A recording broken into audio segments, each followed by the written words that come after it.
this one mistake holds most people back from getting OSCP. This is something that I've experienced myself firsthand. I see it a lot in the comments section, and yeah, it is pretty painful for me to see this, and I really want to help you guys out. So if that's something you're struggling with, is just actually getting this thing to begin with, or maybe in some other areas of life, stay tuned.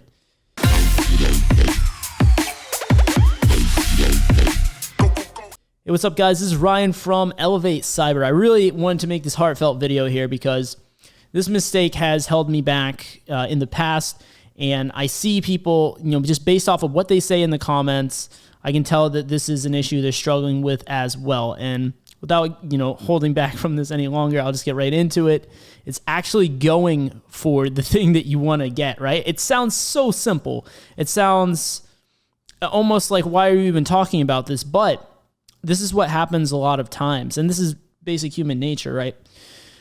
A lot of times, there's a big goal that we want, something we want to achieve, especially when it's something more difficult, and we procrastinate on taking the actions that, if we were to get honest with ourselves and get down to it, we know what we need to do. At the end of the day, let's be honest, each and every one of us knows what we need to do for the most part to get to where we want to go, especially when it's something like, hey, get this certification. You know that if you just took the action today, signed up for the OSCP, and started learning, just got into the labs, just dove right into it, and you persisted, you knew, everyone here knows they would eventually get it. But with that being said, why do we defy the logical side of our minds? What's really holding us back here?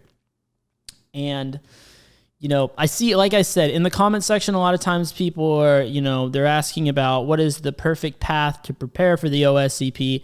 I even look for efficient ways to go for this and things like that. But there was a time where I took the OSCP back in the very beginning of 2019, and I didn't pass on my first attempt, and I wasted a lot of time before I got back to it again. And I knew what I needed to do. I knew that I needed to persist and that I needed to sign up again and go for it. And on a logical level, of course, right? If you don't even take the actions to sign up for the OSCP, to study and to take the exam, you're literally making it impossible for yourself to achieve the goal of getting the OSCP, right? Similarly, if there's any other area that you're pursuing and you're not actually doing the requisite steps to achieve what you want to achieve, then of course it's going to be impossible to achieve that thing.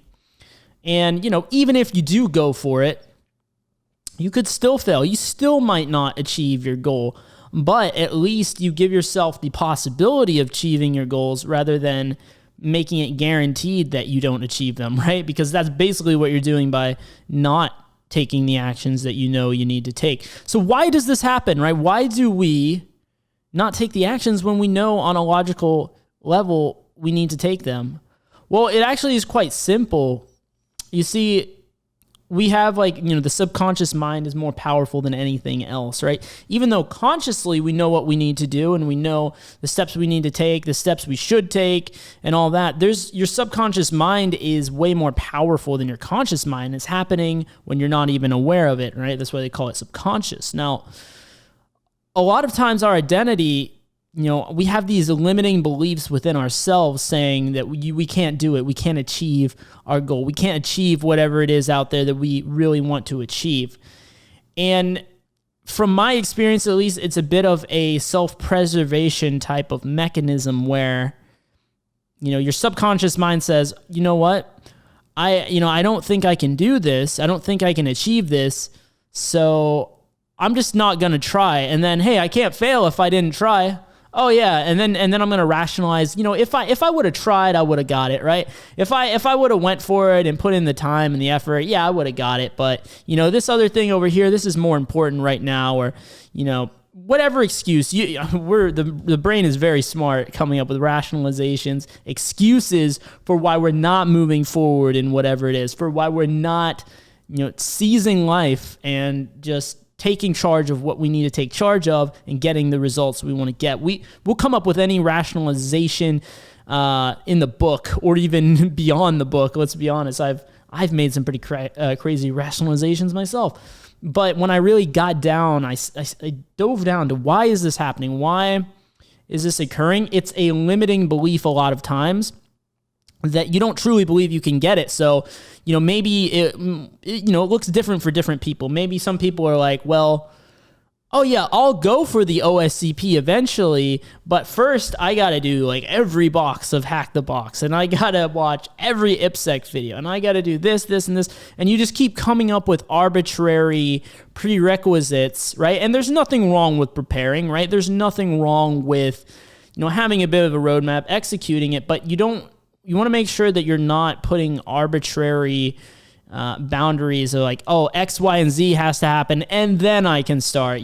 This star has to align, that star has to align, and then I can get started. You really got to catch yourself with stuff like that, because it is more difficult to know, because you're going to feel like you're making progress, because you're going to feel like you're taking the actions, but really you're just adding more work. You're not really moving in the direction you need to go or really taking action. And time can go by pretty quickly, and you look back and you're like, wow, I wasted a lot of time. Like I said, when I first went for the OSCP, didn't get it, I wasted a lot of time before I got back on my purpose and went for it again. So that is that is a common pitfall.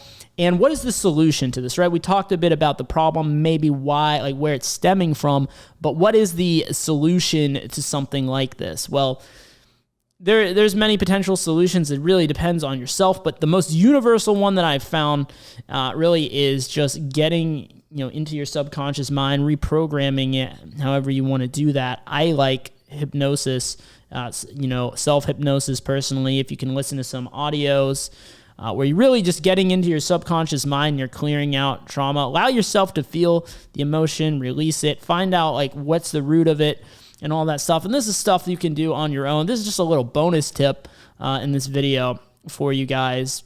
But I just personally want to share that. I found that very helpful in multiple different areas of life. Just doing some hypnosis, really, self-reflecting, meditation even can be pretty helpful, whatever you guys like to do. But yeah, I'm just pretty big into self-improvement in general. So these are the type of things that I like to do, is just like work on myself, improve the different areas. In my opinion, what's really cool about experiencing things like that, even though it might be a negative emotion, it might be bringing up something that isn't that comfortable for you. The fact that it surfaced in the first place and you realized it is the first step to getting beyond that. And if you can have an event trigger you like that and bring that sort of trauma to the surface, then you can, now it's there. Maybe you didn't even know you had this problem before.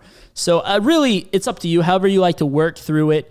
Or if you just want to be really like the disciplined guy and be like, I'm just going to feel this emotion, but I'm still going to take the action.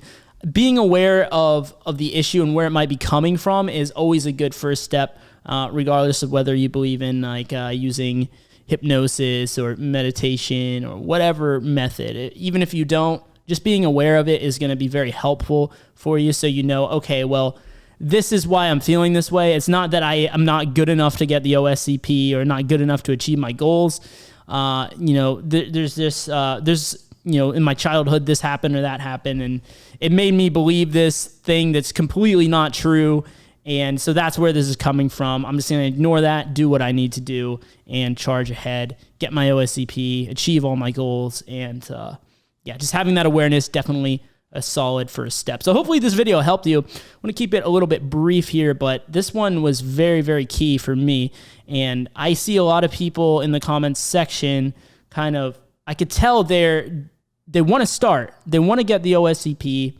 I know a lot of people have been watching content for so long and haven't even started. If that is you, take the first step. You won't be sorry, right? Maybe you don't pass it on the first try. Fine. You're going to get a lot more intel on what is behind it, what it entails. You're going to level up immensely, and you're going to feel better about yourself, because when you look at yourself in the mirror, you will know that you are a person that is charging forward towards his goals, and that is worth any amount of money in my book. So yeah, definitely subscribe if you haven't already. Hit the like button as well to maybe help out some of those people that are watching content, right? They're watching content like this, but they haven't brought themselves around to take the first step you can do it for sure. Anyone can do it. If you really persist, I don't care where your background is, you can achieve this. And if you want some additional sort of training on as you begin to take action and do stuff, you want some good references, check out What You Need to Know for OSCP. Don't let that be your replacement for taking action. Use that as a supplement, and I will see you guys right over in those videos. Thanks for watching.